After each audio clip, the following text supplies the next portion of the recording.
Bonjour, nous allons aborder le séminaire sur les projets RED+. Ce séminaire va s'articuler en 7 points. D'abord, la définition et la problématique des projets RED+, le contenu des négociations de la RED+, la structuration des projets, le profil et la stratégie d'un projet, les objectifs et paramètres d'un projet RED+, l'ingénierie juridique, puis la contractualisation. L'initiative RED+, est encore, je dirais, à ses premiers stades de développement. Les données concernant sa mise en œuvre et les résultats concrets sur le terrain sont rares. Mais on peut avoir quelques indications publiées, donc glanées ici et là, sur les divers acteurs et les organisations internationales. Il est entendu que la RED+ peut fournir une source de financement et un effet catalyseur sur les transformations de la gestion des forêts vers un modèle d'économie verte. Dans le contexte de la RED+, l'efficacité de l'atténuation des changements climatiques peut être mesurée par la réduction des émissions ou l'augmentation des absorptions par les activités RED+. L'efficacité de la gestion durable des forêts peut être mesurée par la réduction des taux de déforestation et des taux de perte de diversité biologique. Ces enjeux sont à la fois techniques et politiques.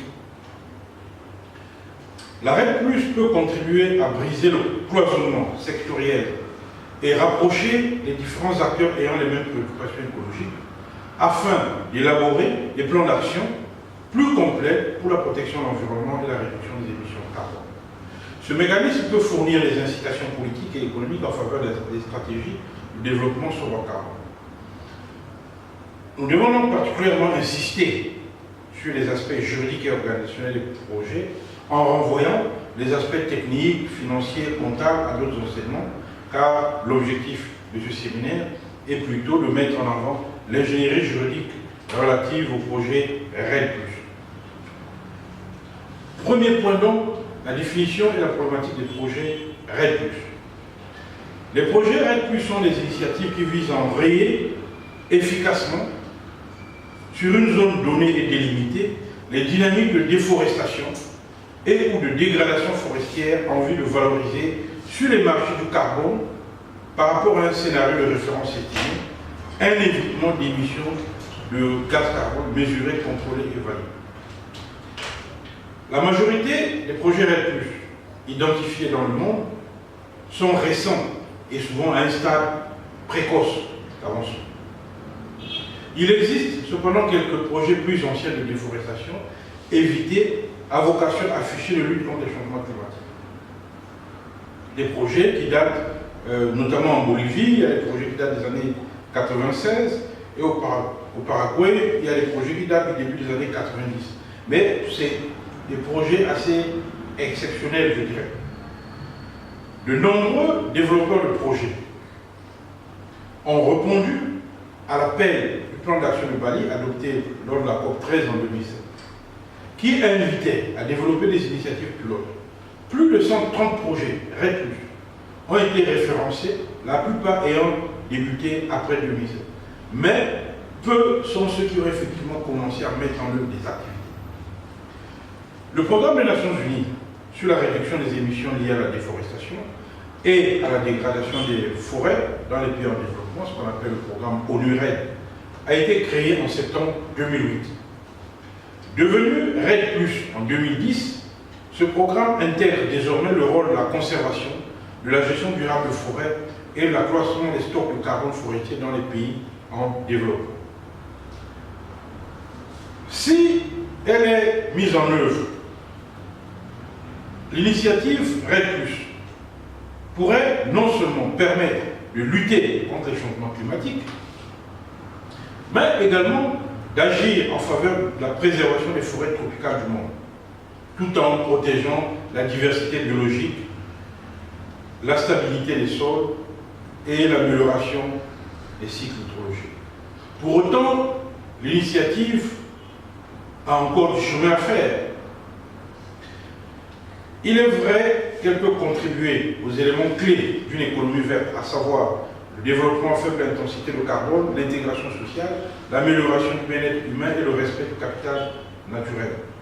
Mais cette initiative RED+, ne produira de bons résultats que si elle est soutenue par un environnement favorable qui inclut des éléments importants, notamment la bonne gouvernance, une surveillance de l'application des lois, un droit foncier adéquat, à défaut d'une réforme foncière, des mécanismes de soutien financier durable, une distribution équitable des bénéfices, une distribution équitable des bénéfices, puis une évaluation et une reconnaissance du capital naturel. Sans ces éléments, l'initiative REDD+ sera un vœu pieux. Parce que sans bonne gouvernance, il n'y aura pas de transparence, il y aura des détournements de l'argent. L'argent sera mal alloué, les projets mal gérés et ça n'aboutira à rien. Il faut appliquer les lois concernant la protection de l'environnement et les lois spécifiques qui auraient été prises dans le cadre de la mise en œuvre de la REDD+. Il faut un droit foncier adapté. Et s'il n'est pas adapté, il faudra alors procéder à une réforme foncière pour mettre en adéquation le droit foncier avec les ambitions de la REDD+. Il faut des mécanismes de soutien financier durables pour permettre la pérennisation des projets. Il faut une distribution équitable des bénéfices, surtout pour les populations locales, les populations riveraines des projets. Et enfin, il faut une évaluation et une reconnaissance. Bien que conçue pour les pays en développement, l'initiative REDD+ peut également apporter d'importants enseignements en matière de gestion durable pour les principaux pays développés à forte intensité de carbone et émetteurs de carbone. C'est pour ça que les pays développés peuvent et doivent également s'intéresser à l'initiative REDD+. La garantie de l'intégrité du mécanisme occupe largement les techniciens, les chercheurs, les négociateurs depuis plusieurs années. On est en train de chercher comment s'assurer que les initiatives REDD+ auront un impact climatique net, positif sur le long terme, et qu'il ne s'agira pas simplement d'un déplacement des émissions. Déjà, en décembre 2005 à Montréal, les négociations communes commençaient sur la REDD+, puis à Bali, où l'on a adopté un plan d'action qui définit le champ du mécanisme de la REDD+ de façon plus large, en réunissant les activités de réduction des émissions, de conservation des stocks carbone forestier, de gestion durable de forêt et d'augmentation des stocks carbone forestier. Dans les négociations internationales concernant la REDD+, donc deuxième point de notre présentation, compte tenu des négociations de la REDD+, dans ces négociations, bien que certains pays se soient fermement exprimés pour une approche projet comparable à celle du LDLP, donc le mécanisme pour le développement propre, du protocole de Tokyo, la plupart des parties à la Convention 4 se sont plutôt orientés et ont semblé plus favorables à une approche nationale. Selon l'approche nationale, chaque pays le désirant devrait établir une stratégie nationale et adopter un niveau de référence national des émissions de gaz à effet de serre liées à la déforestation et à la dégradation des forêts. Les pays seraient rémunérés en cas de réduction de leurs émissions par rapport à leur niveau de référence. Il y a une troisième approche qui s'est manifestée, ce qu'on appelle la Nestlé approche, qui propose, elle, de commencer par une approche fondée sur le développement et le crediting des projets avant la mise en place de l'approche nationale. Cette approche prévoit toutefois que les projets, malgré le passage à une comptabilisation au niveau national, pourront toujours continuer à générer des crédits directement. Au sujet des modalités de mise en œuvre et de financement, un consensus s'est formé autour d'une réalisation en trois phases. D'abord, une phase de préparation des stratégies nationales avec des documents nationaux qui doivent être adoptés sur la REDD+, y compris le renforcement des capacités à cette phase-là. Une deuxième phase qui est la phase intermédiaire de mise en œuvre des politiques et des mesures prévues. C'est-à-dire, là, on doit mettre en place des institutions clés, on doit mener les réformes politiques, on doit faire des estimations à partir d'indicateurs permettant de comprendre comment on va réduire les émissions Par exemple, on doit déterminer le nombre d'hectares de forêts protégées, etc. Ça, c'est la phase intermédiaire. Puis, il y aura une troisième phase, qui est la phase finale, basée sur le paiement au résultat des réductions des émissions, estimées par rapport à un scénario de référence, grâce à ce qu'on appelle le système de suivi, de rapportage et de vérification. C'est le MRV, pour Monitoring, Reporting and Verification. Donc le MRV est donc le système de suivi, de rapportage et de vérification, à part duquel on pourra procéder à des paiements. Donc, quels que soient les progrès enregistrés sous les auspices de la Convention climat, il faut souligner que la majorité des pays en développement ont pris les engagements, des pays développés plutôt, ont pris les engagements unilatéraux de réduire leurs émissions de gaz à effet de serre. Mais ceci n'est possible que si, compte tenu des obligations qui sont les leurs, que certains d'entre eux puissent appuyer la mise en œuvre de la RED+, soit en complément de leurs efforts internes de réduction, soit en tant que mécanisme de flexibilité leur permettant de réaliser une partie des réductions prévues dans les pays en développement. Donc, à l'image du MDP, du protocole de Kyoto, et du MDD, l'accord de Paris. Ce qui donc suppose que le crédit RED+, soit reconnu à cette fin. Mais par ailleurs, le nombre de projets RED+ sur les marchés volontaires de la compensation carbone, certes en augmentation, et cela témoigne d'ailleurs de l'intérêt des investisseurs pour ce type de projet, malgré leur complexité. Ainsi, on voit donc que pour les pays développés, la RED+ peut être un outil important pour permettre la réalisation de leurs objectifs en termes de réduction des gaz à effet de serre. Évidemment, la demande de crédit répond à un intérêt croissant des entreprises pour les questions de responsabilité sociale et environnementale, notamment les entreprises qui ne sont pas sous quota et principalement dans un souci de communication avec les divers reporting que les entreprises sont en train de faire sur leur responsabilité sociale et leur responsabilité climatique. Troisième point à examiner, la structuration des projets RED+. Au-delà de l'implantation des activités, le processus de valorisation carbone des projets de déforestation évitée se fait en plusieurs étapes. Il y a l'identification, comme je l'ai indiqué, la faisabilité et la mise en œuvre. Sachant qu'il est probable et fréquent que ces phases se superposent sur certains aspects. Donc, structuration du projet, on parle de l'identification, la faisabilité, la mise en œuvre, mais il y a des activités qui parfois se déroulent même. La durée de vie d'un projet dépend du maintien de l'additionnalité et de l'impact climatique net positif.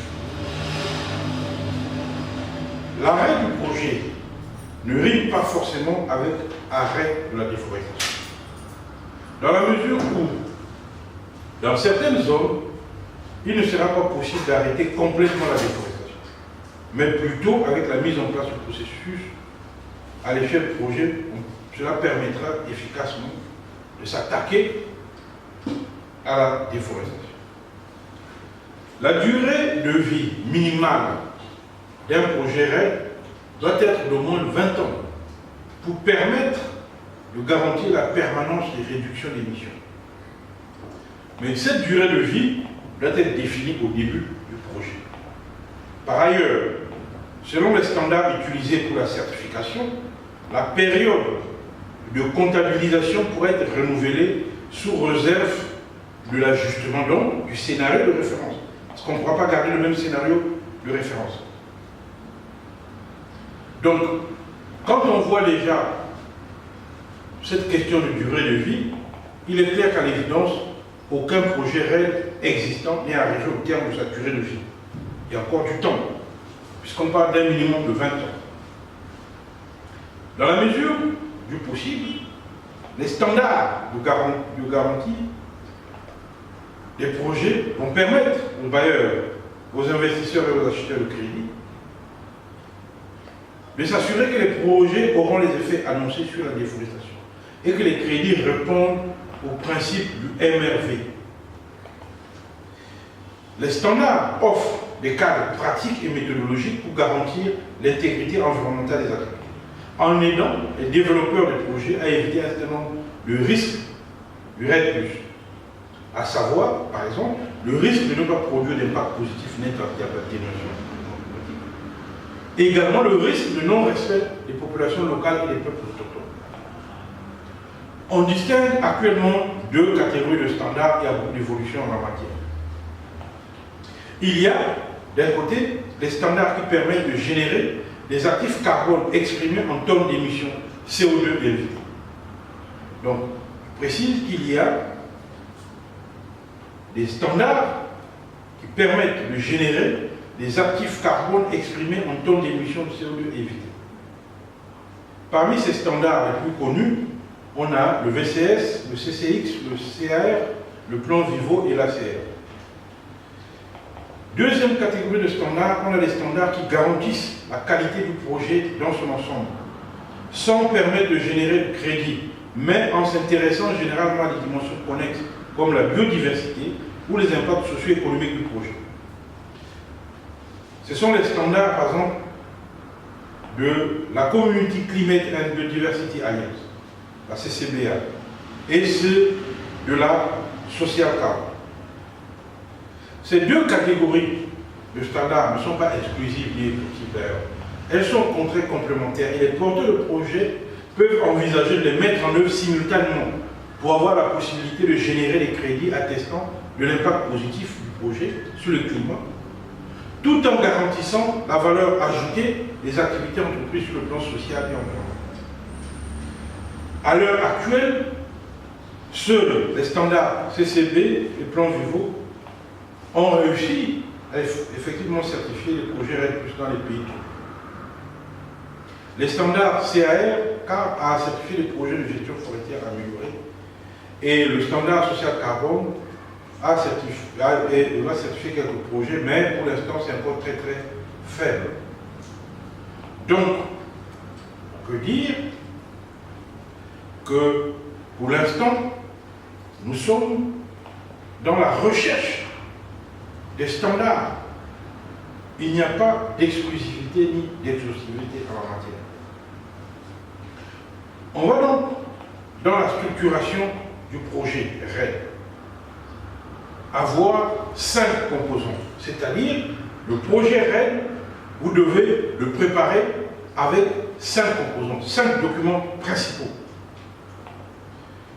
La première composante, c'est la stratégie du projet. Quelle est la stratégie de votre projet? Quels sont les objectifs généraux, les objectifs spécifiques, etc., etc., les indicateurs? Qu'est-ce que vous voulez atteindre en termes d'absorption, d'évitement? Quelle est la stratégie du projet? Document 1. Document 2, deuxième composante donc, c'est la composante organisationnelle. Comment est organisé votre projet? Troisième document, la composante méthodologique. Quelle est la méthodologie que vous avez choisie pour votre projet? Comme vous avez vu, il y a beaucoup de standards. Donc, il faudra indiquer clairement votre approche méthodologique, déjà pour déterminer la base de référence, et puis pour pouvoir conduire les diverses simulations. Quatrième document, la composante socio-environnementale. Comment le projet, qui est le vôtre, va impacter sur l'environnement? Quels sont les gains environnementaux, quels sont les risques environnementaux de votre projet? Puis, cinquième document, c'est la composante financière, c'est-à-dire le business plan de votre projet. Comment il est élaboré? Le paramétrage financier de votre projet. Donc, ce sont ces 5 composantes qui constituent la structure du projet REDD. Chaque composante a des règles précises qu'il faudra respecter. Quatrième point de notre discussion, le profil et la stratégie d'un projet REDD+. Point important. Comme je l'ai indiqué, vous devez définir la stratégie de votre projet dans le premier document. Cela veut dire que vous devez déjà, d'emblée, définir le périmètre de votre projet. C'est-à-dire où est localisé votre projet, en prenant en compte son potentiel carbone et sa faisabilité financière. Deuxièmement, l'identification et l'analyse des agents et des causes de la déforestation. Vous devrez, dans votre stratégie, montrer comment vous analysez la question de la déforestation. Dans la mesure du possible, cette analyse devrait être minutieuse et quantitative, c'est-à-dire avec des chiffres. Qu'est-ce qui, dans votre zone, dans le périmètre de votre projet, cause la déforestation? Quels sont les agents de la déforestation? C'est-à-dire ceux qui provoquent cette déforestation. Et vous les avez identifiés, c'est à partir de cette identification que vous allez décliner plus tard les activités qui permettront d'assurer la lutte contre la déforestation. Puis, vous devez donc, sur la base de l'identification et de l'analyse des agents et des causes de la déforestation, vous devrez sélectionner les activités REDD+ adaptées à votre projet. Donc, vous devez dire, pour l'agent X qui est source de telle activité de déforestation, voici ce que je compte mener comme activité pour atténuer l'impact de cet agent sur la déforestation. Et donc, conduire à l'évitement de la production de carbone ou à maintenir un flux de carbone. Donc ceci est nécessaire. Alors, lorsqu'on regarde dans le détail, lorsqu'on parle de la définition du périmètre du projet, il s'agit de partir des critères de sélection du périmètre d'un projet REDD qui sont nombreux et variables pour préciser le territoire de votre projet. Vous devez dire dans ces critères, par exemple, parce que pour choisir ce périmètre, par exemple, la question politique, quelle est la volonté du gouvernement du pays de lutter contre la déforestation? Parce que vous avez parfois des organisations mafieuses qui traitent avec le gouvernement et qui font la coupe illégale du bois. Pensez-vous que le gouvernement de ce pays est capable de rentrer dans la dynamique de la lutte contre la déforestation? Il faut également évoquer des aspects historiques.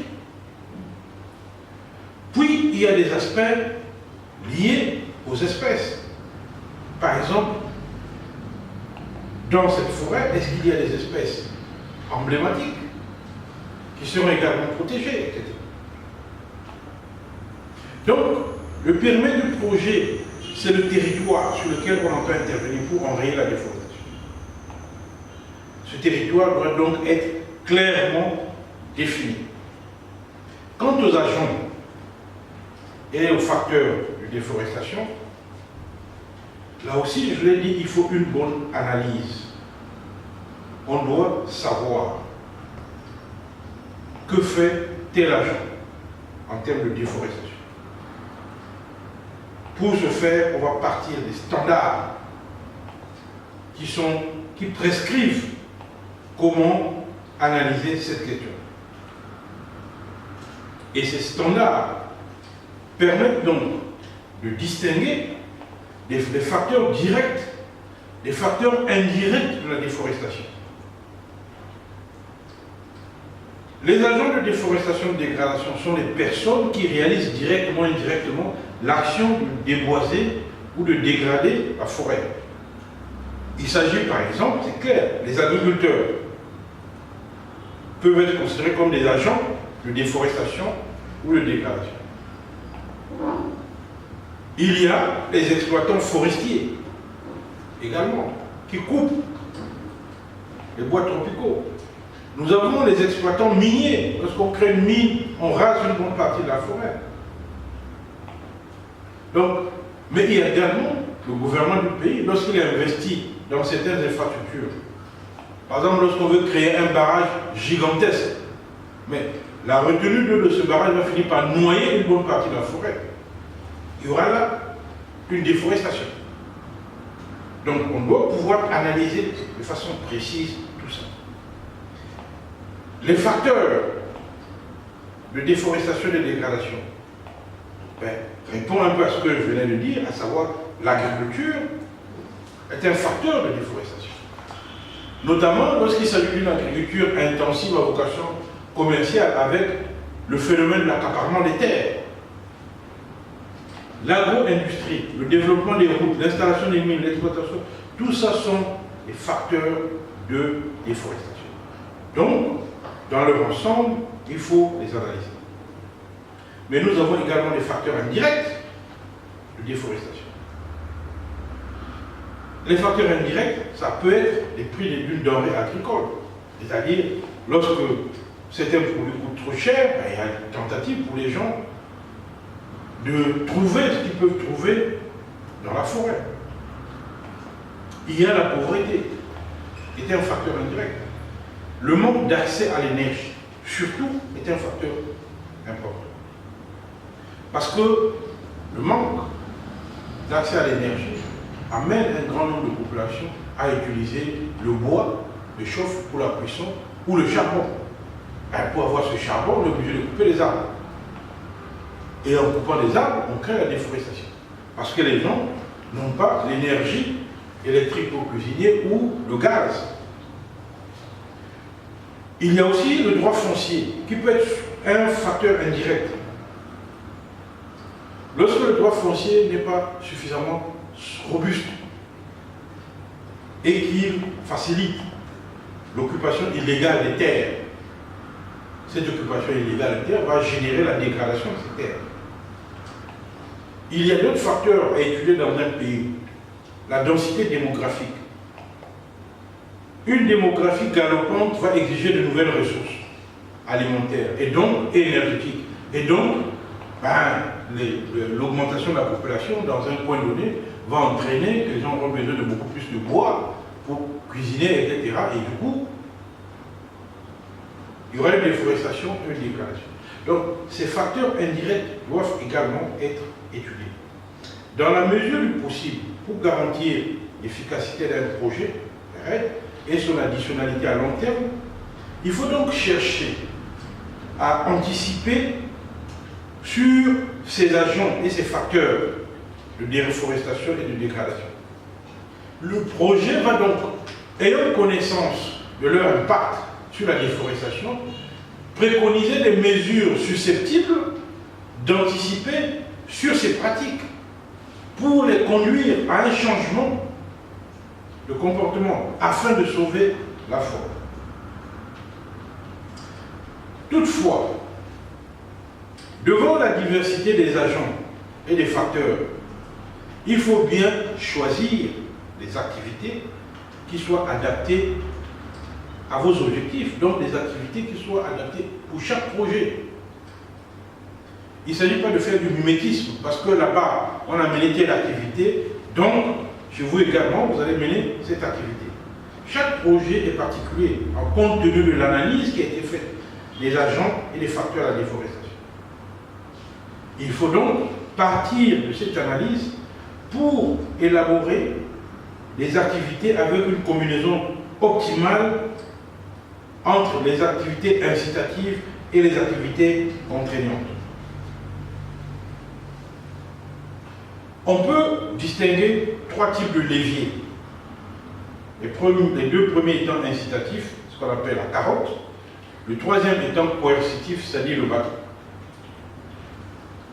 Un levier d'augmentation de la valeur de la forêt sur pied, qu'elle soit intacte, exploitée ou dégradée. Cela inclut par exemple des activités d'écotourisme, de valorisation des produits ligneux, des certifications forestières, le paiement pour services environnementaux. C'est-à-dire, il faut inciter les populations à considérer que la forêt est plus rentable et plus utile debout qu'en coupant les arbres. Cette incitation passe donc, par exemple, par le développement de l'écotourisme. Lorsque la forêt est là, il y a des animaux, il y a des touristes qui visitent, ces touristes payent, achètent Il en est de même des services environnementaux qu'il faudra payer. Et là, il y a une question sur ces services environnementaux. Comment les identifier, comment les payer, à qui payer d'ailleurs? Faut-il payer aux autorités de l'État? Faut-il payer aux communautés locales, etc. C'est une question complexe. Par exemple, lorsque les touristes doivent visiter un parc ou une réserve naturelle, les populations qui y vivent font un effort d'entretenir cette forêt, de préserver les animaux. Mais s'il faut payer seulement auprès du gouvernement pour visiter le parc et que le gouvernement ne reverse rien aux populations locales, quel sera alors l'intérêt de ces populations de préserver les gorilles, les singes, pour que les touristes viennent visiter? C'est une question. Donc, la répartition des paiements pour services environnementaux est une question essentielle. Il faut que la communauté locale puisse avoir la conviction qu'elle pourra également bénéficier des paiements pour services environnementaux. La certification forestière peut aussi être un outil qui peut permettre de préserver la forêt. Un autre levier, c'est l'augmentation de la valeur des zones déjà déboisées pour pouvoir soulager les zones de forêt sur pied. Il s'agit ici par exemple des activités d'intensification agricole, des activités de restauration de la fertilité des sols, d'organisation des filières, etc. et d'activités alternatives. Par exemple, pour éviter que les agriculteurs continuent à créer de la déforestation, on pourrait envisager les inciter à utiliser des intrants, des engrais qui fertilisent les sols qu'ils ont déjà déboisés, en leur disant, au lieu d'aller couper encore la forêt pour espérer trouver des terres riches, on vous donne des engrais pour utiliser les mêmes sols que vous utilisez déjà qui sont bien déboisés. Alors, la valeur du sol sera telle qu'ils n'auront pas à aller couper encore la forêt. Par contre, il faut aussi de la contrainte, parce que la carotte ne suffit pas. Il faut la carotte et le bâton. Il faut, par exemple, instituer des aires protégées avec des contrôles pour réprimer les activités illégales et les atteintes contre ces aires protégées. Parce qu'il ne faut pas simplement compter sur la bonne volonté. On peut estimer que pour éviter une dégradation accélérée, telle zone devient une aire protégée. On protège la forêt, on protège les animaux qui y vivent. Et on met en place des éco-gardes qui vont arrêter, réprimer ceux qui violent les règles relatives à cette aire protégée. Alors, dans la plupart des cas, on va combiner les leviers, la contrainte et les incitations. Il faut aussi envisager des mesures d'accompagnement. Parce qu'il ne suffit pas de dire aux gens, on vous interdit de manger les animaux dans cette forêt, mais ils vont manger quoi après? Donc, quelles sont les mesures alternatives que vous préconisez? Les gens qui sont habitués à manger des singes, si vous venez vous leur dites non, on ne veut plus que vous mangez des singes, quelle est alors l'alternative que vous proposez pour que ces gens ne puissent chasser les singes? C'est très important de toujours imaginer des mesures alternatives. Donc, au vu de tous ces éléments, dans la première étape du projet, il s'agit de présélectionner les activités qui pourraient permettre de diminuer la déforestation, la dégradation des forêts. Parce qu'elles correspondent aux agents et aux facteurs que vous avez identifiés. Ce n'est pas la théorie, il faut être clair. Tel agent provoque ceci. Donc, voici l'activité qui permettra de ne plus conduire cet agent à la déforestation. Tel facteur provoque la déforestation, voici l'activité que nous menons pour lutter contre la déforestation liée à ce facteur. Donc, tout ceci doit se faire de façon pratique et concrète. avec des méthodologies appropriées. Comme j'ai indiqué, il y a beaucoup de standards, mais vous faites le choix. On va donc, dans le projet, croiser les données quantitatives et qualitatives pour identifier quelles sont les activités prioritaires pour rendre le projet plus efficace, quelles sont les activités qui ne pourront ou ne devront pas être enrayées, etc. Donc, on va faire ce calendrier. Pour chacun de ces facteurs, les leviers potentiels correspondants devront être élaborés, en tenant compte de leur faisabilité dans la zone. C'est-à-dire, on doit tenir compte de l'acceptabilité sociale de votre activité, et puis des compétences pour réaliser cette activité. Est-ce qu'il y a des compétences dans la zone pour réaliser l'activité que vous préconisez? Pour un même facteur, et dans l'absolu, plusieurs activités peuvent être mises en œuvre. Le choix de l'une plutôt qu'une autre pourra s'appuyer sur l'estimation plus ou moins grossière de leur efficacité carbone respective. Jusqu'à maintenant, il y a les organisations utilisaient ce qu'on appelle la méthodologie Terra Global Capital. Cette méthodologie permet d'une part de quantifier l'impact d'une cause sur la forestation future, de l'autre de quantifier pour chaque activité l'impact qu'elle peut avoir sur chaque cause. Ce qu'on appelle le pourcentage de réduction par rapport au scénario de référence. Une deuxième approche consiste à utiliser le scénario de référence construit pour utiliser des simulations de l'impact des activités. Elle présente alors l'avantage, cette deuxième approche, de pouvoir prendre en compte les interactions entre les différentes causes et les différentes activités. Mais cela suppose que ce scénario de référence ait été construit sur la base d'un vrai modèle et que ce modèle ait été paramétré dès le départ pour permettre le test des différentes activités envisagées. Parce qu'il ne faut pas que vos activités viennent se greffer au modèle par hasard. Donc, dès le départ, il y avait un vrai modèle et ce modèle se doit se projeter sur les différentes activités que vous envisagez. Aucune de ces deux approches que je viens de vous indiquer n'est complètement satisfaisante. On ne peut pas dire que j'ai choisi telle approche, forcément plutôt. Ça dépend du projet que vous avez, comment vous entendez le conduire. Il y a aussi une part de subjectivité là-dedans. Donc je ne peux pas dire qu'aujourd'hui, il y a un outil robuste et dominant qui permettra de décider. Une fois l'efficacité carbone des activités appréciées, il faudra mettre en perspective leur coût de façon à sélectionner celles qui auront le meilleur rapport coût-efficacité. Le coût des activités dépendra à la fois du coût d'opportunité que l'on cherche à compenser, du coût de mise en œuvre de l'activité à proprement parler et dans une moindre mesure des coûts de transaction. D'autres paramètres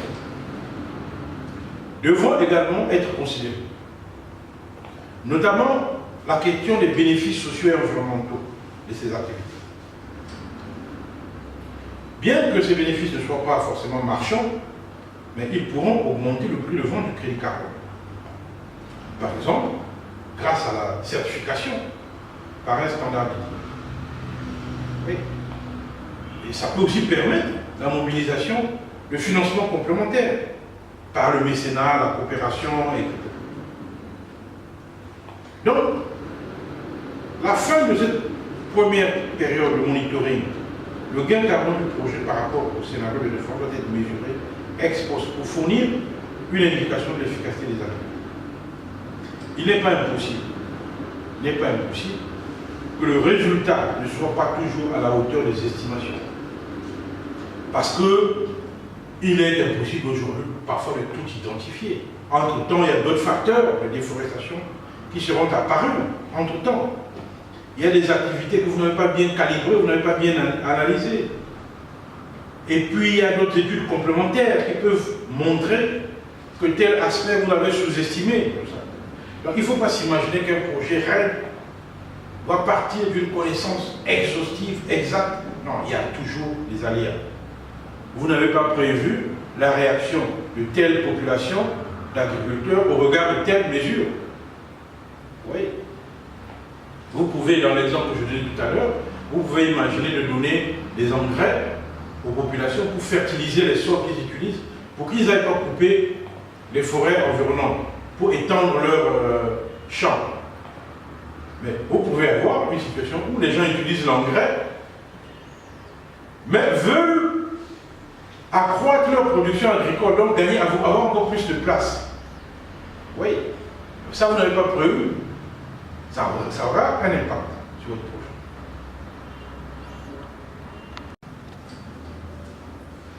Cinquième point donc de notre discussion, les objectifs et les paramètres d'un projet RED. Le projet RED, l'objectif est clair, c'est-à-dire obtenir des unités carbone, des crédits carbone, négociables sur les marchés dédiés par le biais d'un projet qui évite la déforestation. C'est clair. Les recettes et les coûts qui seront engendrés par le projet conditionnent sa faisabilité. En théorie, les forêts et les services qu'elles fournissent sont indispensables au développement durable et au bien-être humain, que ce soit en termes de stockage de carbone, de soutien des réserves de diversité biologique terrestre plus riches, de régulation des flux d'eau, de réduction de l'érosion du sol ou de la fourniture d'une source de nutrition de bois et de ressources génétiques précieuses. Donc, malgré les arguments macroéconomiques de poids, l'ampleur de la régression et de la dégradation des forêts met en évidence le fait qu'on ne prend pas suffisamment en compte la valeur du capital naturel lors de la planification et la mise en œuvre des politiques de développement. Le capital naturel est important et doit intégrer tout projet de développement.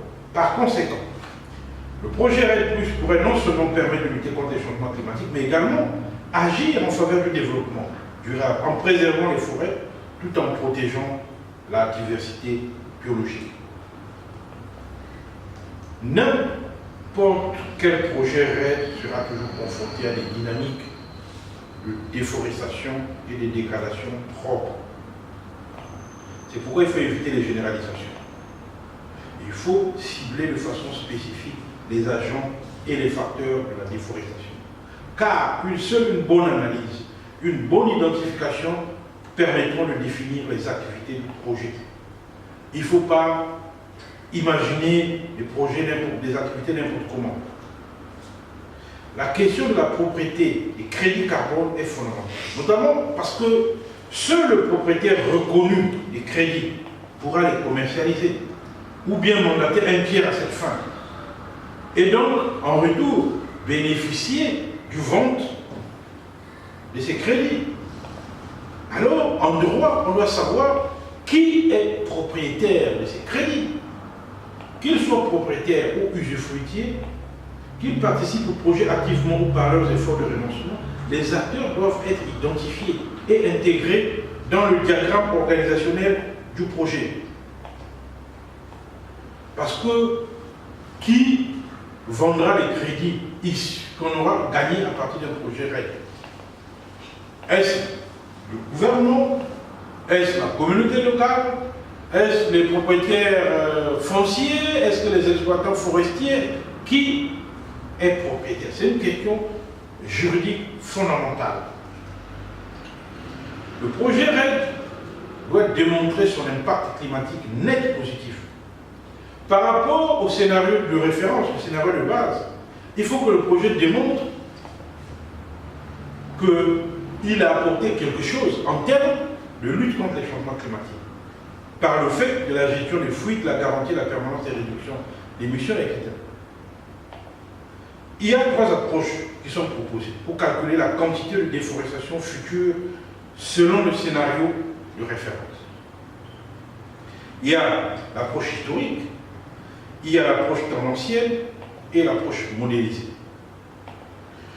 Le choix dépendra de la tendance historique de déforestation dans la zone du projet et des tendances futures qui peuvent être anticipées, mais aussi des capacités des parties prenantes au projet, du temps et du budget disponible.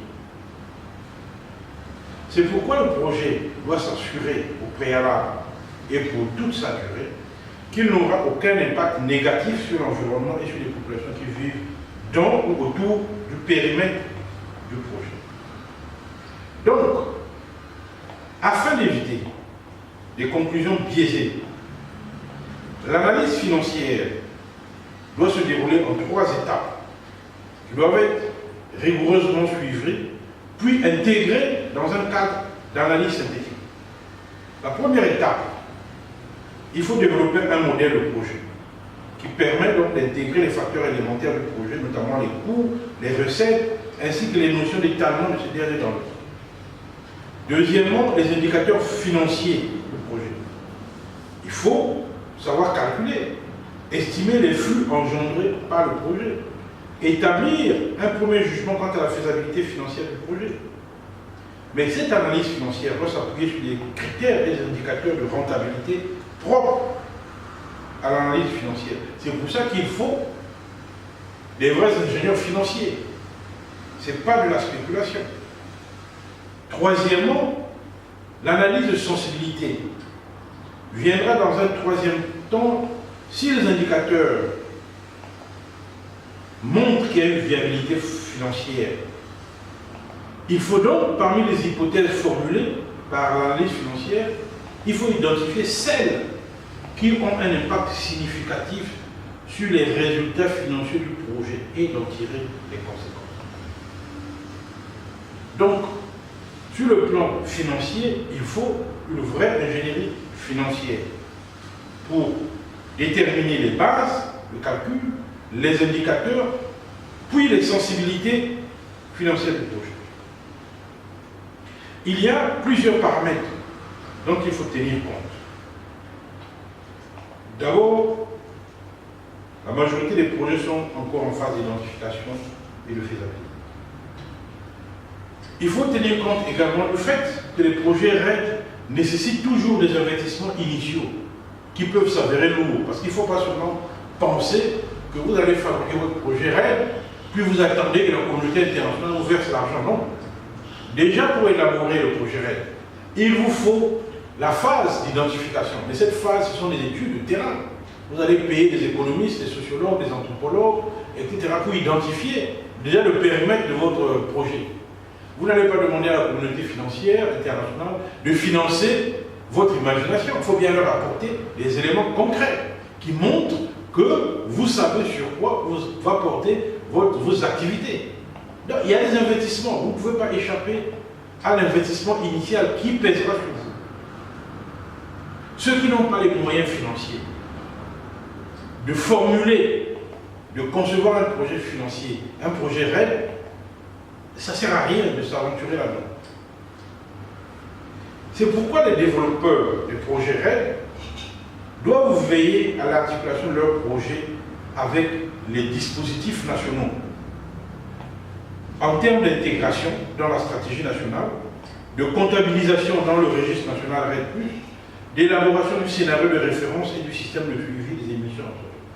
Votre projet RED ne doit pas être déconnecté de la réalité nationale.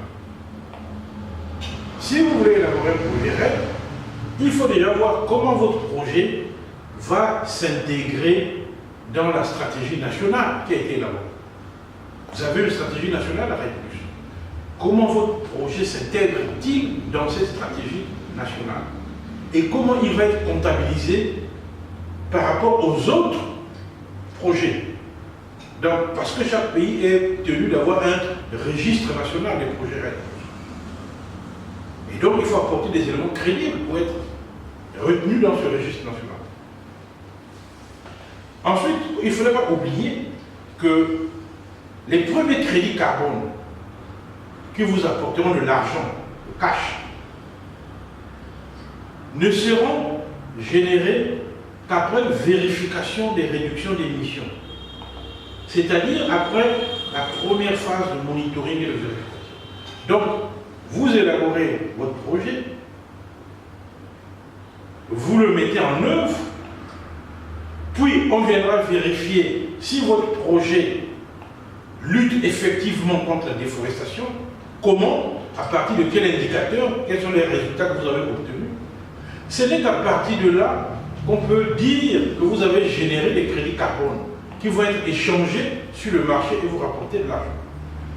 Donc, il ne faut pas croire qu'une fois que vous avez lancé votre projet, car dans les mois qui suivent, vous avez de l'argent. Non. il faut aussi prendre en compte les coûts de transaction qui peuvent être élevés dans certains cas. Donc, ça peut représenter une part non négligeable des dépenses d'investissement. Le coût de transaction, c'est par exemple le coût de la certification. Vous aurez besoin, je vous ai dit tout à l'heure, vous avez des standards. Donc, vous aurez besoin parfois d'un organisme tiers pour venir certifier vos crédits carbone. Ah ben, il faut payer parce que vous n'avez pas encore vendu. Mais l'organisme qui vient certifier, vous n'allez pas lui dire, bon, il faut d'abord que je vende pour que je vous paye. Non, vous payez la certification. Ça suppose de l'argent. Ensuite, il ne faut pas oublier les risques qui sont associés au projet RED+. Ces risques sont importants. Parce que les projets RED+, vont générer des bénéfices sociaux et environnementaux. Ça, c'est en tout cas ce qui est souhaité. Mais ces bénéfices doivent être chiffrables. Pour qu'ils soient pris en compte dans l'analyse financière, la modélisation financière, il faut que ce soit des chiffres, ce n'est pas de la théorie, c'est des chiffres. S'ils ne sont pas chiffrés, ils ne seront pas intégrés dans l'analyse financière, dans le modèle financier. Donc attention à ces éléments pratiques. Il existe plusieurs leviers, publics, privés, pour financer un projet RED, c'est-à-dire déjà faire tout le travail avant de vendre les crédits. Les modes de financement aujourd'hui sont disponibles, mais il y a beaucoup d'opacité sur certains points et il y a beaucoup de risques d'investissement. Il ne faut pas non plus oublier les externalités environnementales et sociales de votre projet. Il faut prendre en compte. Il faut enfin également savoir capter les financements publics pour pouvoir mener certains travaux. Et ces financements publics sont parfois disponibles dans le cadre de la coopération bilatérale ou multilatérale. Regardez du côté des agences de développement comme l'AFD, l'USAID, etc., qui peuvent financer certaines études pour la formulation des projets. Il faut regarder également du côté des agences multilatérales, comme la Banque mondiale, la Banque africaine de développement surtout, qui a des outils pour financer la lutte contre les changements climatiques. Donc tous ces points sont importants. Et il faut être précis sur les standards utilisés, je l'ai déjà dit. Les développeurs des projets doivent enfin, et c'est le 6e point, se rendre à l'évidence qu'il faut maîtriser l'ingénierie juridique d'un projet RED+. Le projet RED+, ce n'est pas simplement identifier les arbres, etc., les communautés pygmées ou autochtones, etc., les rivières. Le projet RED+, est fondé sur une très grande ingénierie juridique. Et le point majeur de cette ingénierie juridique, et c'est l'arme, c'est la propriété des crédits. Puis ce sont les crédits qui rapportent l'argent. Je l'ai dit tout à l'heure, il faut dire clairement qui sera le propriétaire des crédits carbone générés par le projet. Parce que ce sont ces crédits qui seront vendus sur le marché international de carbone et qui rapporteront de l'argent au projet. Et qui, accessoirement, qui sera habilité à vendre, parce que le propriétaire peut donner mandat à quelqu'un d'autre pour vendre, qui sera habilité à vendre les crédits générés par votre projet RED+. Répondre à cette question fondamentale nécessite une vraie analyse juridique en plusieurs étapes. D'abord, il faut déterminer quelle est la nature juridique des droits relatifs au crédit. Est-ce que ces crédits peuvent faire ou non l'objet d'une appropriation privée? Quel est le droit des crédits carbone? Parce qu'il peut y avoir une législation spécifique sur ça. Donc, déterminer la nature juridique des crédits, c'est déjà important. Parce que si les crédits carbone dans votre pays ne peuvent pas faire l'objet d'une appropriation privée, C'est-à-dire que l'État a fait voter une loi qui fait que les crédits appartiennent à l'État. Et ce sera à l'État de vous rémunérer par rapport à vos efforts de déforestation. Donc tous les crédits que vous générez appartiendront à l'État. Et c'est l'État qui les vendra. Puis, en fonction de vos efforts de déforestation, l'État devra vous rémunérer en fonction de sa grille. Donc faites attention. Il est important de régler d'emblée cette question. À qui appartiennent les crédits carbone générés dans le pays X? Et s'il n'y a pas une loi, attention, essayez de faire de la veille juridique. Parce que vous pouvez vous engager dans un projet avec beaucoup de financement et puis un matin, vous apprenez, bon, il y avait une loi qui était il y avait un projet de loi qui était en cours et puis le projet vient d'être voté et le projet dit que les crédits carbone produits dans ce pays appartiennent exclusivement à l'État. Alors, qu'est-ce que vous faites vous de votre côté? Oui, donc il faut être prudent là-dessus. C'est pour ça qu'il est préférable de s'investir ou d'investir votre argent, si vous voulez investir dans un projet RED+, d'investir dans un pays où il existe déjà une législation.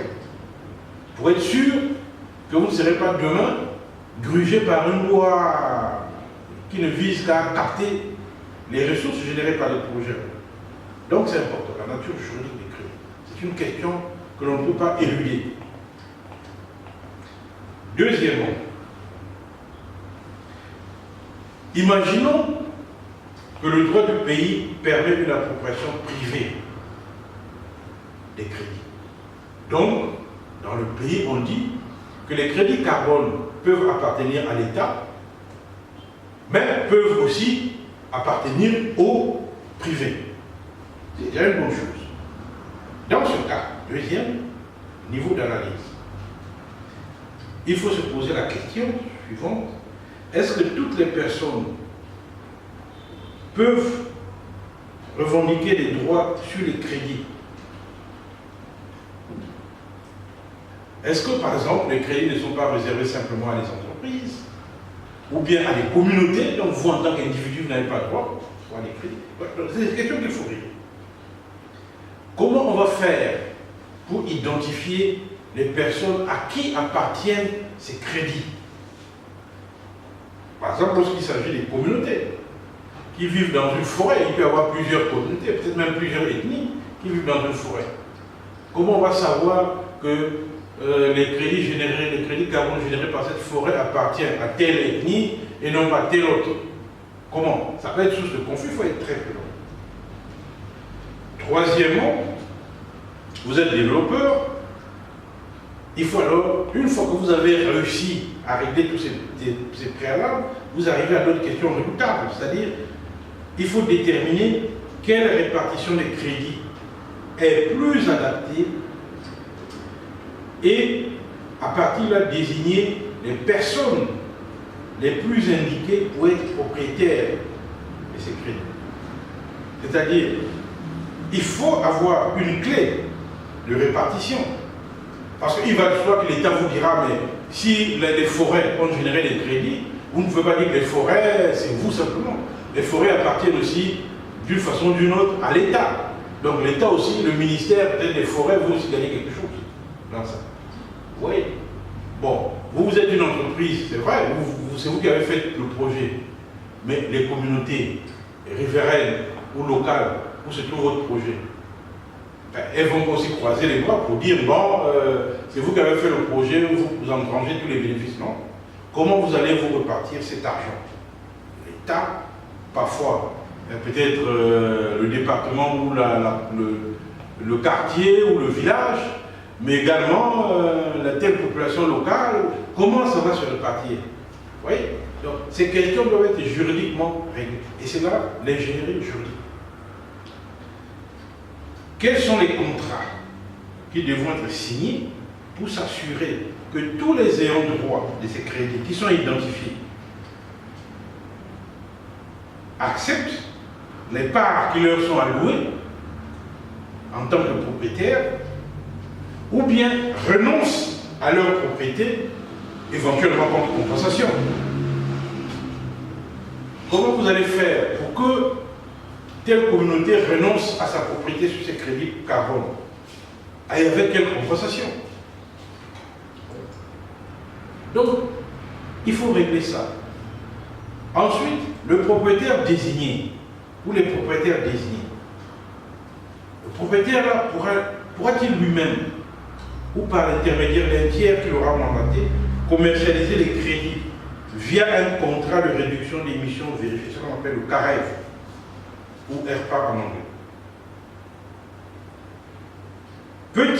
A-t-il la capacité lui-même, ou devra-t-il mandater quelqu'un d'autre pour commercialiser les crédits via un CAREV? Donc, comme vous voyez, il est important de connaître la nature juridique des crédits pour déterminer les droits et obligations de leur détenteur et la possibilité de transférer le titre légal à l'acheteur de crédit. La nature juridique des crédits est également un indice pour identifier le ou les propriétaires des crédits en fonction des droits et obligations qui se rattachent à leur production et leur détention, y compris les droits fonciers ou d'usage applicables au regard de la législation en vigueur dans le pays où vous réalisez votre projet. Les crédits carbone sont avant tout des unités de compte qui permettent d'attester du résultat des activités entreprises, que ce soit de manière qualitative ou quantitative, en termes de performance ou de tonnes de CO2 équivalent. À cet égard, le crédit carbone est un titre juridique qui permet à son détenteur, c'est-à-dire le propriétaire qui l'a généré ou l'acheteur, de faire quelque chose, en l'occurrence émettre des tonnes de carbone équivalent, de compenser les tonnes déjà émises ou d'attester de la performance environnementale d'une activité. Donc, ces crédits sont des titres négociables sur les marchés. Ce sont des instruments financiers sui generis qui peuvent être créés soit par des instruments de droit international, soit par des initiatives volontaires privées. Or, ni les premiers, qui ne peuvent que régler les questions juridiques d'État et État, donc les instruments de droit international, ni les secondes qui relèvent de la sphère privée et ne sauraient se suffire aux législateurs, ne définissent la nature juridique des crédits. Dans ce contexte, il convient de se référer au droit adéquat, c'est-à-dire quel est le droit applicable au crédit carbone, au contrat de vente de ces crédits. Quel est le droit applicable au projet RED que vous allez mettre en œuvre? Donc, il est important de réfléchir sur ces questions. Ensuite, sur le marché global du MDP, par exemple, ou du MDD, les unités de réduction certifiées, les JURS, sont habituellement envisagées comme intangibles, sont considérées comme des biens incorporels, des marchandises, mais aussi parfois comme un instrument financier. Donc il y a là un flou. Meuble ou immeuble, un bien est une chose tangible, corporelle ou incorporelle, qui peut faire l'objet d'une appropriation privée. Dans les pays de droit latin, pays de droit civil comme on dit, un crédit carbone peut s'apparenter fortement à un bien meuble incorporel. Il représente donc un titre librement cessible par son détenteur, attribuant à celui-ci le droit de transférer sans restriction d'ordre public la propriété à un tiers. Or, ce droit de transférer crée pour ses détenteurs un droit subjectif portant sur un bien patrimonial ayant une valeur pécuniaire, à savoir le prix du marché, susceptible donc d'appropriation privée, y compris au bénéfice d'une personne de droit public pour la gestion de leur patrimoine. Cependant, et par la loi nationale du pays, les crédits carbone peuvent aussi être assimilés à des titres portant sur une ressource naturelle, c'est-à-dire le carbone séquestré ou le carbone évité. Oui, donc il faut réfléchir à toutes ces questions.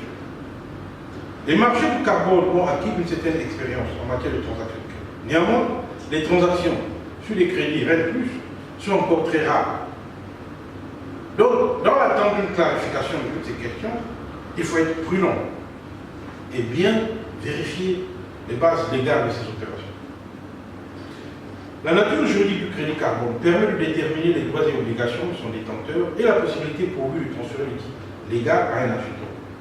Elle détermine substantiellement la stratégie du développeur du projet. Parce qu'en fonction de ça, il faut être prudent, vous saurez quoi faire. Pour connaître donc la nature juridique du crédit carbone, le développeur de projet devra, en premier lieu, vérifier si le droit national du pays d'accueil du projet qualifie le crédit carbone d'un point de vue juridique. Quelle est la qualification juridique du crédit carbone dans le pays où vous allez développer le projet? Quel est le droit applicable au projet? Quel est le droit applicable aux transactions portant sur les crédits carbone? Toutes ces questions doivent être évaluées, traitées dans le cadre de l'ingénierie juridique. Parce qu'en l'absence d'une définition légale dans le pays d'accueil, ce sont les parties prenantes elles-mêmes qui vont décider de la nature juridique du crédit carbone. Ils devront alors se prononcer en faveur de la nature qui leur semble la plus appropriée, notamment pour identifier les propriétaires, garantir que le vendeur peut valablement transférer le titre légal sur les crédits au bénéfice exclusif de l'acheteur, et sans qu'un tiers ne puisse s'opposer ou contester le transfert. Le contrat de vente des crédits carbone n'a pas à mentionner la qualification juridique retenue. Elle sera implicite au regard des modalités contractuelles qui seront prévues entre l'acheteur et le vendeur, en fonction du droit applicable au contrat, la loi du pays du vendeur, c'est-à-dire le pays d'accueil, ou la loi du pays de l'acheteur. En toute hypothèse, puisque la nature juridique sera établie par les participants au projet eux-mêmes, dans le cadre d'une hypothèse où il y a le vide, dans le silence de la loi, il n'en résultera qu'une présomption simple de propriété sur les crédits. C'est une présomption simple, tirée de la qualification des parties elles-mêmes, laquelle, naturellement, peut être confortée par des éléments complémentaires, tirer les conditions de développement et de mise en œuvre du projet, afin de sécuriser davantage la transaction concernée. Mais ce n'est qu'une présomption simple, je le rappelle. Enfin, pour les projets en cours, il est important de suivre l'évolution du droit national du pays d'accueil. Il faut avoir, lorsqu'on développe un projet REC, il faut avoir une veille juridique. Il faut suivre la législation du pays. Parce qu'une nouvelle loi peut venir chercher à encadrer les projets REC et donc donner corps à des qualifications juridiques sur les crédits carbone. Il faut donc, sur ce terrain, un maximum de prudence, c'est-à-dire suivre de près les évolutions du gouvernement sur ces questions-là, regarder les interventions des principaux acteurs gouvernementaux sur ces questions. On peut relire les discours tenus par les experts du gouvernement sur ces questions. Quelle est la tendance qui se dégage? Au moment où le pays, par exemple, élabore sa stratégie nationale REC+, quelle est la tendance qui se dégage en ce qui concerne le droit applicable au crédit? Ouais. On peut aussi imaginer, dans certains pays,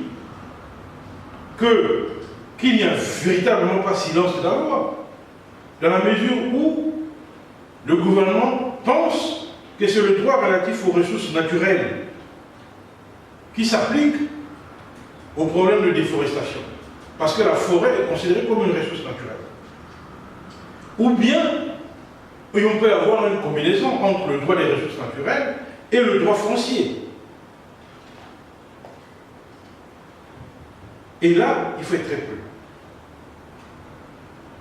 Parce qu'en fonction de telles combinaisons, on peut voir surgir derrière le droit civil, le droit des obligations, le droit commercial ou le droit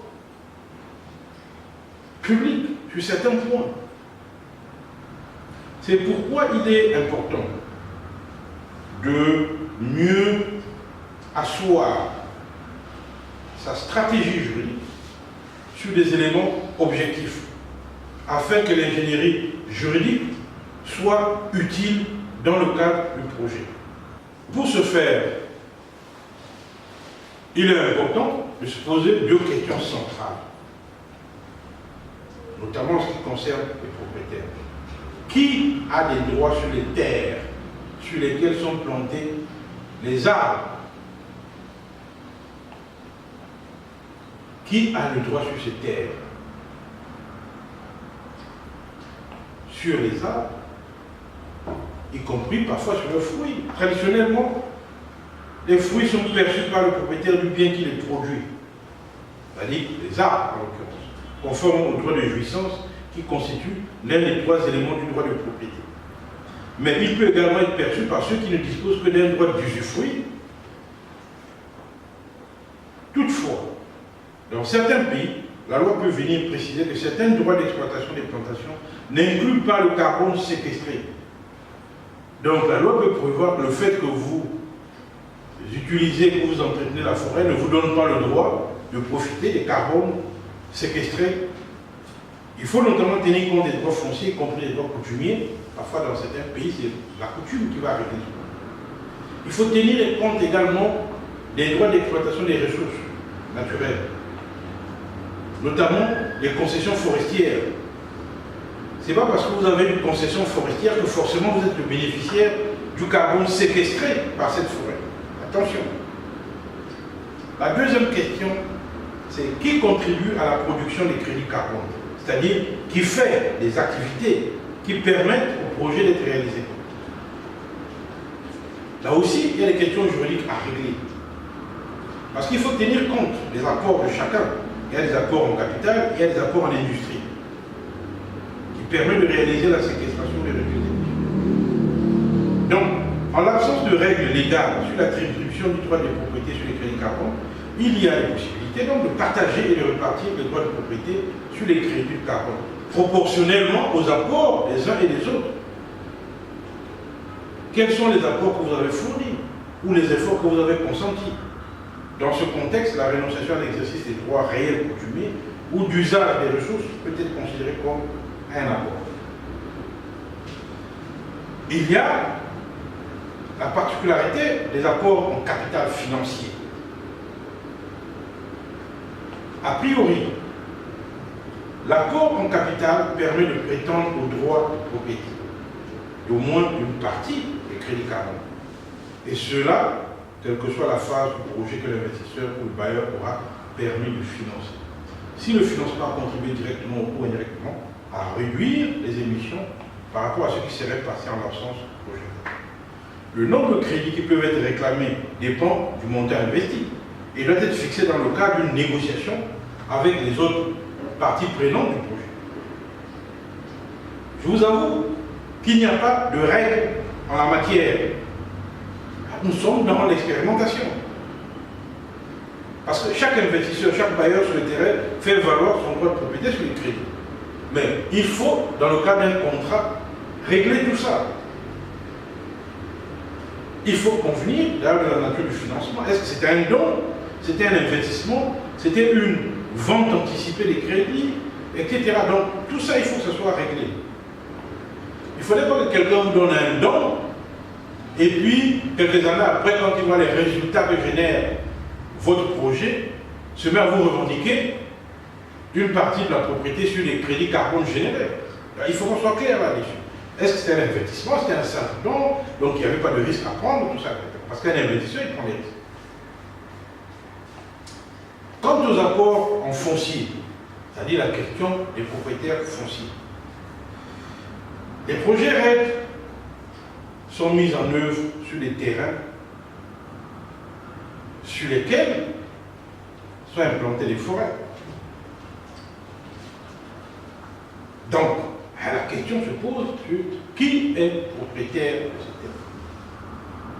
Le terrain qui est boisé appartient à qui? Donc, c'est une question qui doit être réglée. Il y a des terrains non éligibles à l'octroi de crédit, parce que non forestiers par exemple, et sur lesquels on va intervenir pour soulager la zone encore boisée éligible et réduire la déforestation. Alors, je vous ai donné un exemple. Vous voyez, nous avons deux terrains voisins. Vous avez une forêt, puis il y a l'autre partie qui a été déjà déboisée, où les agriculteurs font les champs. Je vous ai dit que comme mesure incitative, pour empêcher que les agriculteurs aillent couper la forêt qui est à côté, on va leur donner des engrais pour fertiliser les sols qu'ils utilisent déjà. C'est donc une mesure incitative pour qu'ils restent sur les sols qu'ils utilisent déjà. Ils ne vont plus ailleurs. Pour autant, la forêt qui est protégée n'appartient peut-être pas aux propriétaires des terres qui sont utilisées par les agriculteurs. Alors, le propriétaire de la forêt, cette forêt qui est protégée, donc, va générer des crédits carbone. Est-ce que celui qui a laissé sa terre être utilisée par les agriculteurs avec des engrais peut se dire, en acceptant qu'on mette les engrais sur mon terrain, moi aussi j'ai contribué au crédit carbone généré par la forêt. Parce que si j'avais refusé l'utilisation des engrais sur mon terrain, les agriculteurs allaient venir couper cette forêt. Oui. Est-ce que le propriétaire de la forêt pourra légitimement et valablement dire au propriétaire de ce terrain, non, non, non, toi comme tu n'as pas de forêt, tu n'as droit à rien, puisque c'est grâce à lui, parce qu'il a accepté qu'on continue à utiliser les engrais sur ce terrain, qu'on a pu sauver la forêt. Oui, donc entre les deux, comment on va repartir l'argent généré par les crédits carbone entre le propriétaire du terrain qui est intensement utilisé par les agriculteurs et qui les empêche d'aller couper la forêt, et le propriétaire de la forêt qui voit sa forêt sauvée grâce à celui qui a laissé son terrain être exploité avec des engrais. Oui, donc qui, là-dedans, reçoit les crédits? Est-ce qu'on peut considérer que le terrain qui est utilisé par les agriculteurs fait aussi partie du projet RED, donc est éligible à des crédits? Parce que le propriétaire de ce terrain peut dire, c'est grâce à moi qu'on a pu obtenir des crédits RED, grâce à l'utilisation de mon terrain, même si mon terrain n'a pas des arbres. Mais j'ai empêché la déforestation en maintenant les agriculteurs sur mon terrain. Donc, ce problème-là, il faut que le juriste puisse le régler. Parce que dans les deux cas, nous avons deux propriétaires qui plus ou moins ont contribué à générer des crédits carbone. Maintenant, comment repartir le bénéfice entre les deux? Oui, parce qu'il est évident que les deux ont participé à la production des crédits carbone et pourront donc en revendiquer la propriété, fût-elle partielle. Alors, comment régler ce problème? Oui. Donc, ces questions sont des questions difficiles. Il y a sur certaines forêts des démembrements. Il y a une partie qui peut appartenir à l'État et une autre, pour la même forêt qui continue, une autre qui appartient à des privés. Il arrive que les privés entretiennent très bien leur forêt. Et l'État se met à vendre ces forêts à des exploitants forestiers. Les exploitants forestiers viennent couper les arbres. Alors, mais la forêt qui est restée, génère en soi des crédits carbone.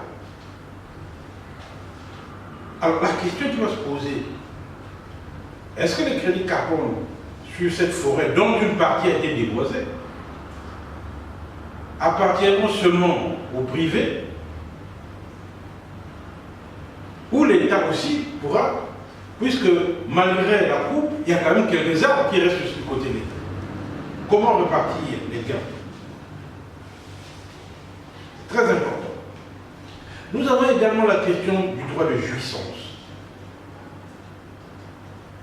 Vous voyez, quelqu'un peut laisser donner à d'autres personnes la jouissance sur sa forêt. Mais ils n'en sont pas propriétaires. Quelqu'un vous laisse sa forêt en disant, vous pouvez faire les champs. Moi, j'ai plus la force de faire les champs, vous faites les champs. Chaque année, vous me donnez quelques vivres, tout ça, on calcule tout. Peut-être chaque année, si vous produisez, je ne sais pas moi, 200 sacs de manioc, bon, mais sur les 200 sacs, moi j'aurai 30 sacs ou 50 sacs. Donc vous n'avez que le droit de jouissance sur sa forêt. Il ne vous l'a pas vendu la forêt. Et vous en profitez pour faire un projet REC, pour préserver, pour cultiver le manioc, mais vous ne coupez pas les arbres. Vous faites non pas une agriculture sur brûlis, mais vous faites une agriculture qui tienne compte de la protection de la forêt. Alors, le projet génère les crédits, REC. Et voilà le propriétaire de la forêt qui vient et qui dit, puisque cet argent a été généré par les arbres, ces arbres appartiennent, vous êtes là juste pour planter votre manioc. Et pourtant, c'est vous qui entretenez la forêt. Est-ce que le propriétaire pourra se dire, bon, cet argent, c'est moi tout seul, ça appartient parce que c'est ma forêt. Parce que vous aurez aussi dû couper les arbres. Et vous avez choisi une méthode d'agriculture qui préserve les arbres. Même si vous en avez le droit, vous avez le droit de les couper. Mais vous n'avez voulu choisir une méthode écologiquement rentable qui va générer des crédits carbone. Mais vous n'êtes pas propriétaire de la forêt malgré tout. Donc comment on règle? Les mêmes questions vont se poser entre l'État et les concessionnaires forestiers. Parce que l'État va dire, oui, bon, vous avez généré des carbones, mais ces carbones, de toute façon, c'est ma forêt. Je vous ai donné juste la concession forestière. Je ne vous ai pas dit que les arbres qui vont générer les carbones aussi vous appartiennent. Donc là aussi, il y a des questions qui ne sont pas réglées. Je dis bien qu'il faut être clair. Vérifier d'abord s'il n'y a pas une loi qui précise certains droits et regarder dans le silence de la loi ce qu'il convient de faire. Vous avez par exemple un exemple au Brésil. L'exploitation des plantations n'inclut pas le carbone séquestré.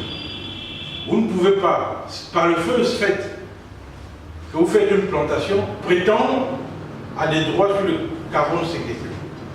Alors que vos plantes génèrent une séquestration de carbone. Mais vous n'avez pas le droit. Ça appartient au propriétaire du terrain.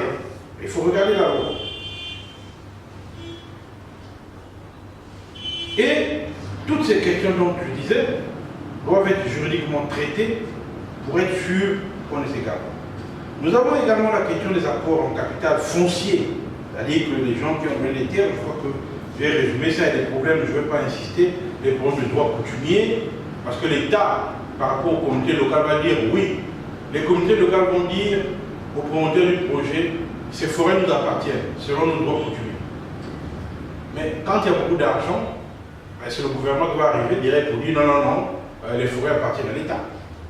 On a juste toléré que ces gens-là, par leur coutume, utilisent la forêt. Mais la forêt, donc là aussi c'est une question.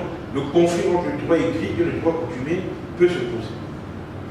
Donc toutes ces questions doivent être traitées sur le plan juridique. Le droit d'usage, l'occupation et l'utilisation des terres juridiquement non reconnues, qu'en est-il des populations qui occupent et utilisent la forêt sans droit juridique reconnu, etc. Le fait qu'elles ne disposent d'aucun droit reconnu sur la terre justifie-t-elle que ces populations n'aient droit à aucune compensation pour leur effort de renoncement? Donc, toutes ces questions doivent être traitées. Sans quoi, vous aurez beaucoup de difficultés. Il y a la question des accords en industrie que j'ai également évoqué. C'est-à-dire que les accords matériels, humains, etc. Pour le rapport en industrie, les différents acteurs peuvent revendiquer des droits de propriété sur au moins une partie des crédits. Ou bien réclamer des compensations. Donc ça aussi, il faut bien identifier les accords en industrie les uns et les autres pour avoir une bonne vision des modalités de mise en œuvre du projet. Et bien préciser qui fait quoi. L'accord en compétences, par exemple, qui concerne le traitement des points exigeant une expertise technique spécifique. C'est le cas, par exemple, de l'élaboration et de la validation du projet. La validation de la méthodologie, la maîtrise d'œuvre. Donc, toutes ces questions, il faut bien préciser la place de l'accord en industrie. 7e point, la contractualisation du projet REC. Donc, après avoir traversé toutes les étapes que je viens de vous indiquer, avoir réglé les questions d'expertise juridique, nous poursuivons. Maintenant, il faut mettre en place, parce qu'un projet RED est un contrat entre différentes parties prenantes. Mais après, il faut les identifier. Qui est partie prenante? Tout individu, groupe d'individus, organisation ou système qui impacte ou peut décider et qui est ou peut être affecté par le déroulement d'un projet doit être considéré comme partie prenante de ce dernier. Il est vrai qu'elles ne pourront pas systématiquement revendiquer un droit de propriété sur les crédits, mais toutes devront être intégrées dans la structure organisationnelle et il faudra pour chaque une règle précise. L'identification des parties prenantes est une étape préalable fondamentale dont l'importance ne se limite pas à la dimension juridique ou organisationnelle. Il existe deux types de parties prenantes. Celles qui le sont de fait parce qu'elles se trouvent ou travaillant ou influent sur la zone dans laquelle le projet plutôt, est mis en œuvre, et puis les parties qui devront être mobilisées entre ces parties prenantes de fait pour garantir la réunion de toutes les compétences nécessaires à la réussite du projet. Il faut donc analyser. On peut se servir de l'initiative internationale Social Analysis System pour mettre à disposition un certain nombre de méthodes et de procédés d'identification, etc. Donc, dans le document du cours, je vous donne un lien qui vous permet de télécharger les documents relatifs à cette méthodologie. Le principal risque du travail d'identification des parties prenantes est que certaines soient oubliées parce qu'elles ne sont pas manifestées ou que le processus n'a pas permis de les localiser. En multipliant les méthodes mobilisées, on peut réduire le risque et éviter que les acteurs, faute d'avoir été intégrés au projet, ne le mettent en péril.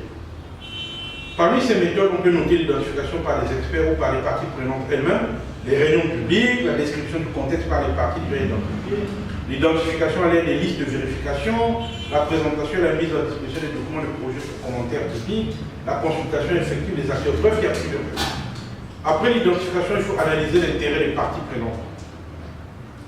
C'est-à-dire qu'il faut bien voir quelles sont leurs capacités, leurs compétences techniques et logistiques pour le développement du projet, les processus, les autorités, institutions gouvernementales décisionnaires pour la meilleure réalisation du projet, la manière dont la mise en œuvre du projet va impacter les différentes parties, les attentes de ces dernières vis-à-vis du projet.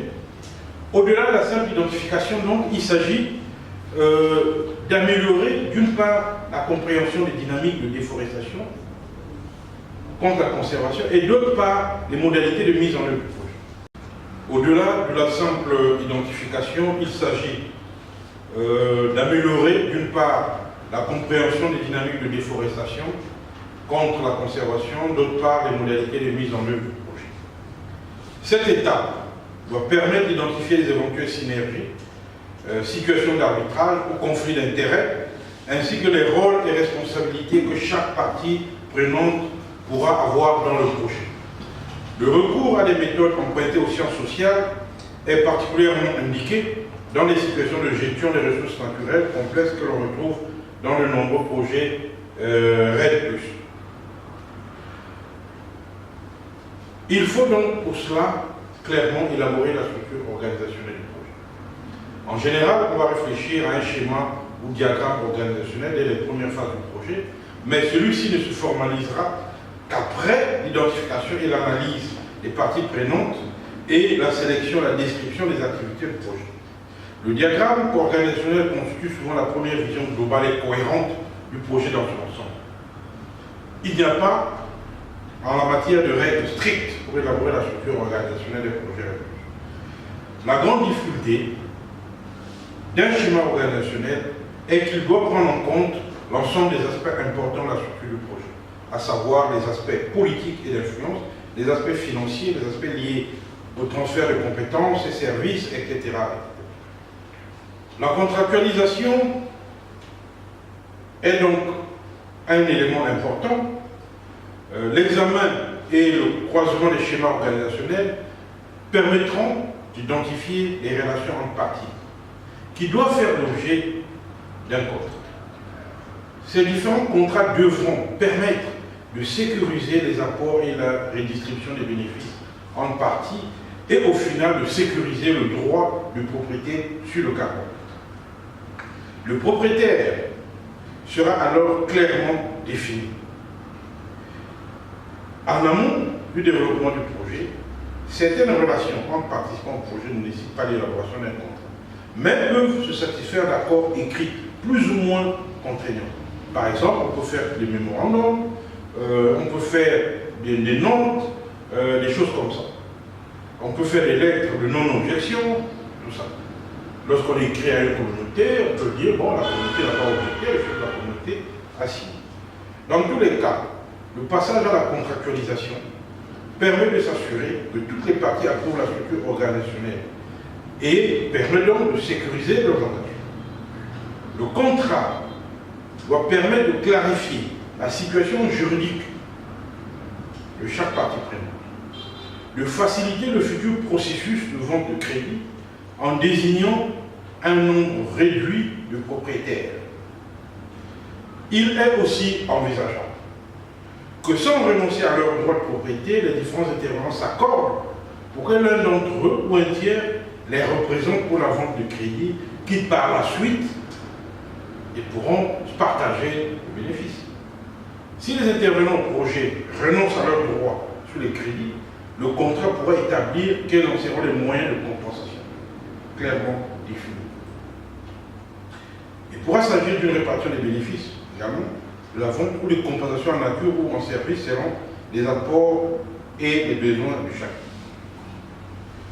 Le juriste va donc prendre un soin particulier à ce qui concerne les accords passés entre les agents de la déforestation, notamment s'il s'agit des populations autochtones. Si elles sont des agents de la déforestation, la réussite du projet dépend de leur adhésion au projet. Il est donc nécessaire qu'elles y trouvent un avantage sur le court, mais également le long terme.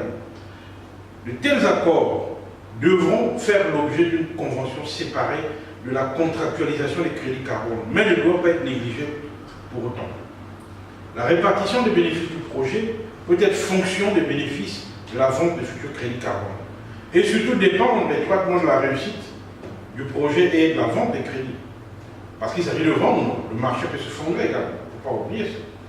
Les différentes parties peuvent donc introduire une clause imposant au propriétaire désigner des crédits, qui sera le futur vendeur, de procéder à la vente selon les meilleures pratiques existantes.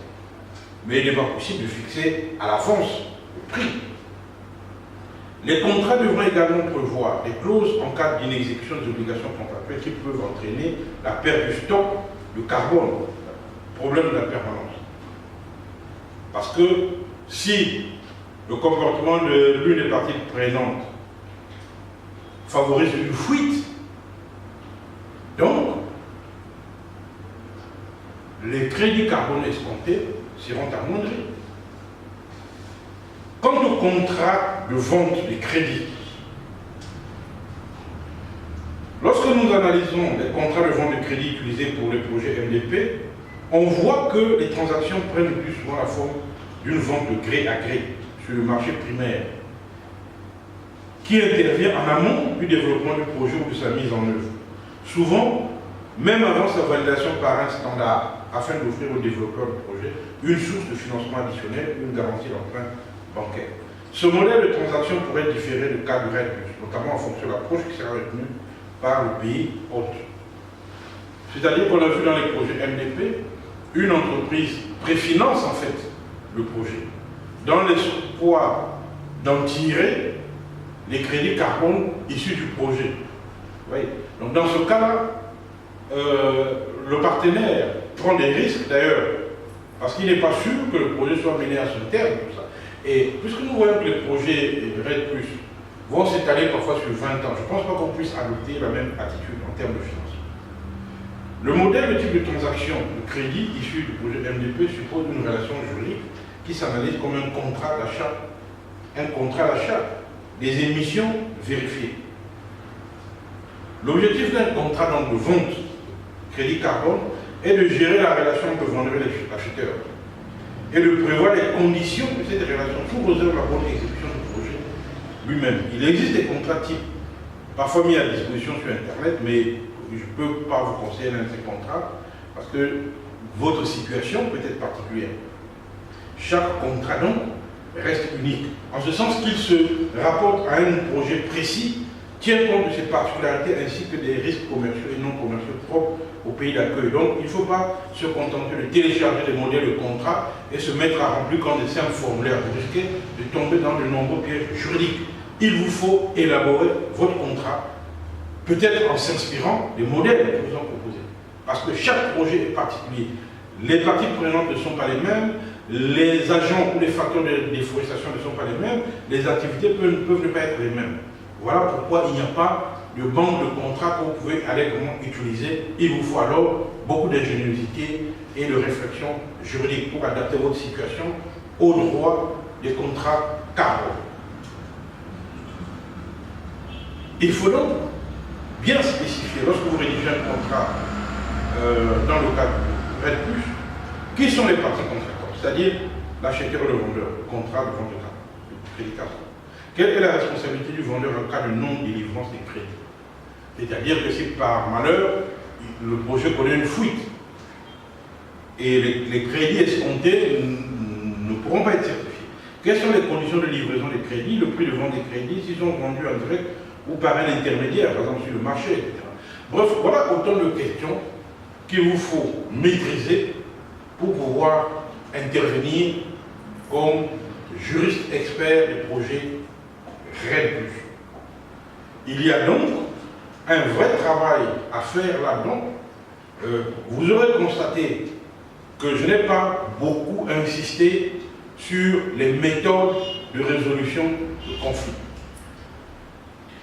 J'ai un indiqué, je peux renvoyer au droit commun, mais on peut également, dans ces contrats, prévoir des clauses compromissoires. N'oublions pas que l'accord de Paris a aussi prévu des éléments sur la justice environnementale, même si ce n'est pas encore très consolidé.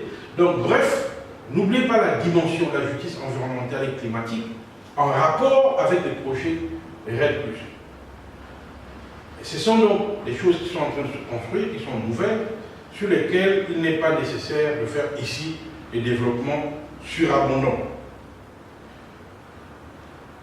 Nous arrivons donc au terme de ce séminaire et nous disons en conclusion que la réduction de la déforestation et de la dégradation des forêts implique que tous les services écosystémiques que les forêts naturelles fournissent à la société peuvent être préservés. Sans RED+, certains de ces services pourraient être perdus, peut-être pour toujours. L'initiative RED+, sera un succès uniquement si une série de décisions politiques, économiques et juridiques portant sur les facteurs de la surexploitation des forêts,